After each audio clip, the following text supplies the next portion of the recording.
Hello, my name is Christopher Smith here at Impulse Movement, and today I'm excited to bring you the new Prime Series cartridge emulators.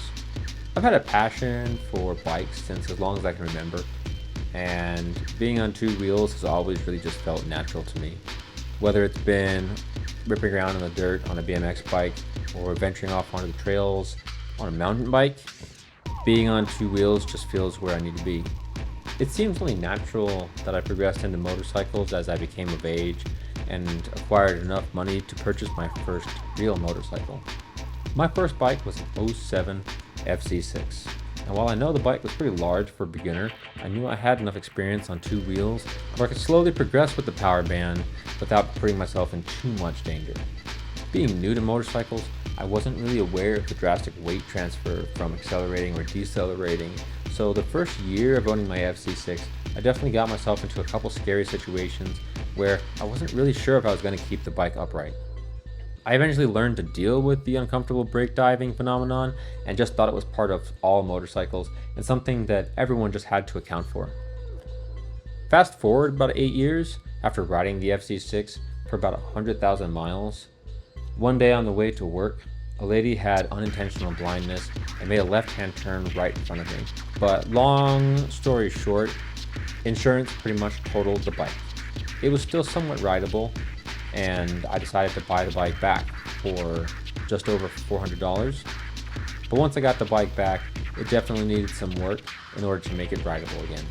This led to me actually upgrading bikes to the FC1 you see in the background. Knowing the power figures for this bike definitely intimidated me a little bit, but once I jumped on it, I immediately realized something about modern upside-down suspension bikes. They handle nothing like their predecessors. The amount of time in between when you grab the brakes and the full force of the motorcycle is applied to the front tire is mitigated by the internal valving of upside-down forks. Essentially, it stops the fork from compressing under small amounts of force, such as braking, but allows the fork to travel quickly under large hits such as bumps or large imperfections in the road surface. So after riding the big brother FC1, I naturally wanted the same suspension performance within my smaller package FC6. But after looking at the suspension scene, it would appear that it would cost a couple $1,000, and to put that much into a bike that isn't even worth $1,000 just didn't make sense in my case. And this is really where the inception of Impulse Movement and the Prime Series emulator starts, to make a more stable platform for the FC6 suspension. So now that we got a little bit of history out of the way, let's go ahead and talk about what the parts are you guys see in front of you on this table. Let's start with the main valve block bodies.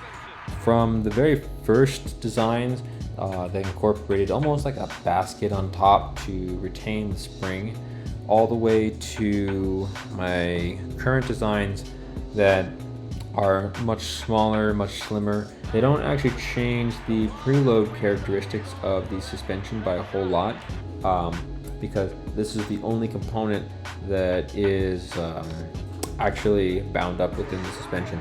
It is something, but for most bikes, this is actually an improvement, as the preload tends to sag over time and come from the factory pretty low to begin with. So the next component on our list is going to be what I call the top cover. And this is essentially what holds the valve for the compression stroke. And it will fit right here on top of the main block. This is an initial design that only held the valving, and that was its only real purpose. But later on I realized that you do need a way to actually get this part out of the bike without completely uninstalling the forks. And that is why later on within the design scene you see that eventually I did add the threaded components, and in the final product right here it becomes a very nicely packaged not only retainer for the top compression valving, but this is also what allows you to get the part in and out of the motorcycle. So let's go ahead and move on to some of the next components within the emulator, the bottom section. And most of the table as far as you can see, is actually designs of the bottom section. That was one of the more difficult parts to get correctly, because it needs to be accurate, strong, and repeatable. So in early testing, I thought that it might be possible to print the entire part without any rubber seals and use the plastic itself as a seal within the shock, but that turned out to not really be possible. The deformation of the plastic caused it to break before anything else really happened, so it just was not really applicable for the application. One of the reasons that this component took so long is that this is what they call a print in place part. So these parts that move right here, they were printed together. They were printed as one solid unit. And then after the print is done, I use force to break the bonds and they become two parts, forever sealed together. Now that was one of the more difficult and challenging aspects of this project, because as you can see here with this whole section of pieces, the parts do not always want to break free very cleanly. As I try to rotate the top section to release the valve mechanism, sometimes it did shear the entire part off, and that became a pretty big problem.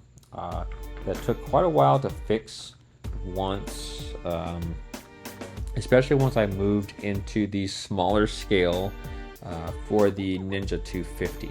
Right now I am mainly operating for the FC6, trying to get our prototypes to be the most spot on as possible, but I am still going back and forth between other models of bikes such as the Ninja 250 and the Suzuki GS500F.